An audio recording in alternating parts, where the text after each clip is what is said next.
Assalamualaikum warahmatullahi wabarakatuh. Perkenalkan, nama saya Iski Dwi Aprilianto. Saya dari Prodi Informatika. Pada kesempatan kali ini saya akan menyampaikan usulan penelitian saya yang berjudul Rancangan Data Pipeline dan Validasi Data Sensor untuk Sistem Monitoring Hidroponik Berbasis IoT. Baik, latar belakang dari penelitian ini yaitu pertumbuhan populasi dan keterbatasan lahan di wilayah perkotaan menempatkan hidroponik sebagai solusi strategis ketahanan pangan. Namun, keberhasilannya sangat bergantung pada stabilitas presisi, parameter pH, dan nutrisi air. Tantangan krusial muncul ketika implementasi IoT mengandalkan sensor berbiaya rendah yang rentan terhadap noise dan inkurasi yang akibatnya tidak divalidasi dapat memicu kegagalan fatal pada sistem kendali otomatis berupa kesalahan tindakan aktuator overdosing. Kondisi ini diperburuk oleh instabilitas pada data pipeline yang menyebabkan hilangnya integritas informasi sehingga mendesak diperlukannya perancangan sistem yang mengintegrasikan validasi matematis dan transmisi data yang handal guna menjamin akurasi monitoring serta keamanan kendali otonom. Urgensi penelitian. Penelitian ini penting karena sistem hidroponik sangat bergantung pada akurasi sensor pH dan TDS. Sementara sensor yang umum digunakan sering mengalami error, diff, dan data yang tidak stabil. Tanpa validasi, keputusan otomatis seperti penambahan nutrisi atau koreksi pH bisa salah dan merusak tanaman. Selain itu, komunikasi IoT sering mengalami data loss dan kestabilannya sehingga integritas data tidak terjamin. Karena itu, diperlukan sistem IoT dengan sensor tervalidasi, kendali yang aman, dan pipeline data yang stabil agar hidroponik dapat berjalan otomatis dan akurat. Untuk perumusan masalah di sini itu ada tiga. Yang pertama itu bagaimana merancang sistem kendali otomatis yang dapat menyesuaikan pH dan nutrisi secara presisi berdasarkan pembacaan sensor. Lalu yang kedua, bagaimana penerapan algoritma validasi data pada microcontroller untuk mencegah kesalahan tindakan seperti overdosing akibat pembacaan sensor yang error. Lalu, bagaimana merancang data pipeline untuk memantau kinerja sensor dan status aparatur seperti pompa secara hitam dan stabil. Tujuan dari penelitian ini yaitu untuk mengembangkan sistem kendali otomatis yang mampu menstabilkan pH dan kadar nutrisi pada instalasi hidroponik melalui penggunaan pompa sebagai aktuator utama. Selain itu, penelitian ini berfokus pada peningkatan akurasi proses otomatisasi dengan melakukan validasi data sensor secara matematis agar keputusan sistem lebih tepat. Penelitian ini juga mencakup perkembangan dashboard monitoring yang menampilkan kondisi air dan status aksi sistem secara real-time, sehingga memudahkan pengguna dalam memantau dan memvalidasi kinerja sistem. Lalu untuk batasan penelitian ini yaitu penelitian ini dibatasi pada proses otomatisasi pengendalian larutan nutrisi hidroponik, yaitu penambahan nutrisi AB mix, penurunan pH, dan naik pH. Sistem hanya menggunakan perangkat keras berupa controller ESP32, lalu sensor pH, sensor TDS, modul relay, dan pompa cairan. Validasi dilakukan melalui perbandingan hasil sensor dengan alat ukur manual yang telah dikalibrasi. Selain itu, penelitian menggunakan arsitektur data terpusat berbasis database atau cloud sebagai media penyimpanan data. Lalu kajian teori. Yang pertama itu IoT dalam pertanian.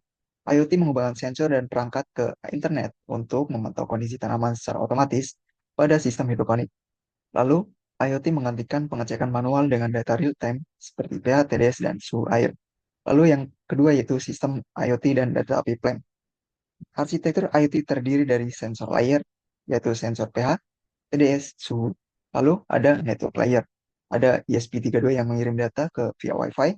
Lalu ada application layer, cloud atau database. Selanjutnya, data harus difilter dan divalidasi agar tidak terjadi error. Lalu yang ketiga yaitu karakteristik sensor pH dan TDS. Sensor pH bekerja secara elektrokimia dengan rentang ideal 5,5 sampai 6,5. Sensor TDS mengukur nutrisi berdasarkan konduktivitas dan sangat sensitif terhadap suhu sehingga perlu kalibrasi yang tepat. Lalu yang keempat yaitu validasi dan kalibrasi sensor. Sensor yang murah sering mengalami data noise dan tidak linear sehingga perlu divalidasi dengan alat manual. Regresi polinomial dapat meningkatkan akurasi pembacaan pH dan TDS. Sistem kendali otomatis. Kendali otomatis menggunakan pompa untuk menambahkan nutrisi pH up dan pH down. Ketika nilai tidak ideal, keakuratan sensor adalah faktor paling penting dalam keberhasilan sistem ini. Selanjutnya yaitu tinjauan pustaka. Penelitian terdahulu menunjukkan bahwa sistem monitoring dan kontrol hidroponik masih menghadapi masalah akurasi dan konektivitas. Penelitian Prabowo fokus pada penelitian namun koneksi dan akurasi datanya masih kurang stabil. Lalu Factory mengembangkan kontrol nutrisi otomatis, tapi mode kalibrasinya masih sederhana. Lalu ada Hamidah yang mendapatkan akurasi sensor TDS hanya 73%, sedangkan Hermala meningkatkan akurasi dengan metode regresi. Selanjutnya ada Ridwan menegaskan pentingnya validasi data agar sistem otomatis tidak salah mengambil keputusan. Selanjutnya yaitu hipotesis penelitian. H0 pertama itu penerapan validasi data sensor dan kendali otomatis tidak terpengaruh signifikan terhadap stabilitas, pH, dan nutrisi tanaman hidroponik. Lalu H1-nya, penerapan validasi data sensor dan pengendali otomatis tidak berpengaruh signifikan terhadap stabilitas pH dan nutrisi tanaman hidroponik. Lalu pendekatan penelitian ini itu menggunakan pendekatan eksperimen kuantitatif untuk mengukur efektivitas sistem IoT dalam menjaga pH dan TDS pada nilai yang ditentukan. Melalui pendekatan ini, akurasi sensor dievaluasi sebelum dan setelah proses validasi regresi linear atau polinomial, serta diuji bagaimana respon aktuator saat terjadi perubahan kondisi air. Selanjutnya ada teknik pengumpulan data penelitian. Penelitian ini menggunakan pengukuran langsung dengan sensor pH dan TDS, dokumentasi dari dataset perangkat, lalu studi pustaka dari jurnal terkait, serta uji banding dengan alat ukur manual untuk memvalidasi akurasi dan memastikan sistem bekerja sesuai standar. Selanjutnya yaitu teknik dan instrumen penelitian. Sensor yang digunakan yaitu untuk memantau tingkat keasaman larutan yang sangat mempengaruhi penyerapan nutrisi tanaman, seperti sensor TDS untuk mengukur kepekatan nutrisi larutan. Lalu ada yang kedua, sensor low cost ini memiliki drift atau gangguan sinyal yang perlu dilakukan validasi menggunakan model regresi untuk memperbaiki ketepatannya. Selanjutnya yaitu controller dan proses sistem. ESP32 digunakan karena memiliki Wi-Fi dan memprosesanya cepat. Validasi sensor dilakukan menggunakan regresi linear dan polinomial untuk memperbaiki kecepatan data. Lalu, logika kontrol otomatis mengukur tiga pompa berdasarkan nilai pH dan TDS yang sudah divalidasi.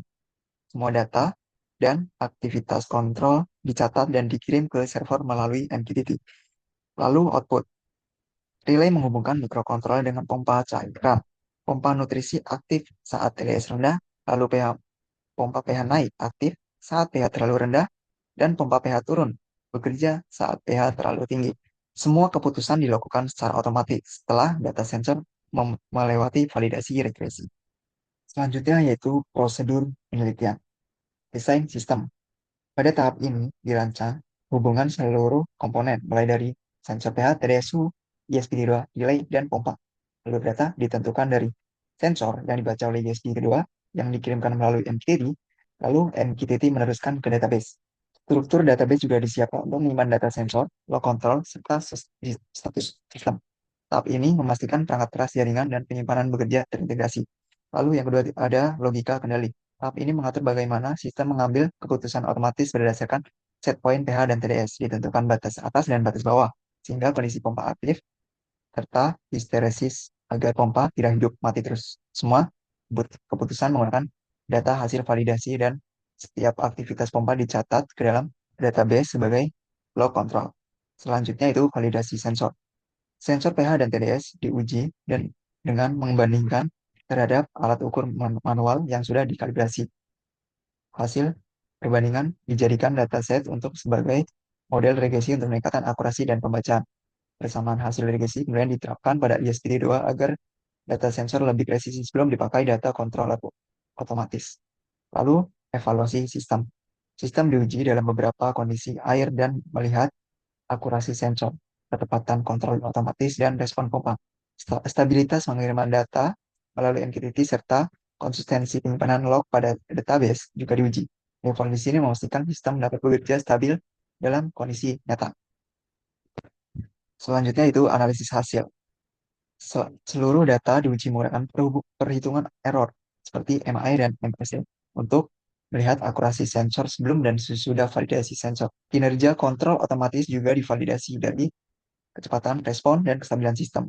Hasil analisis menunjukkan apakah sistem memenuhi tujuan penelitian pada instalasi hidroponik skala kecil. Baik, sekian presentasi dari saya. Terima kasih. Wassalamualaikum warahmatullahi wabarakatuh.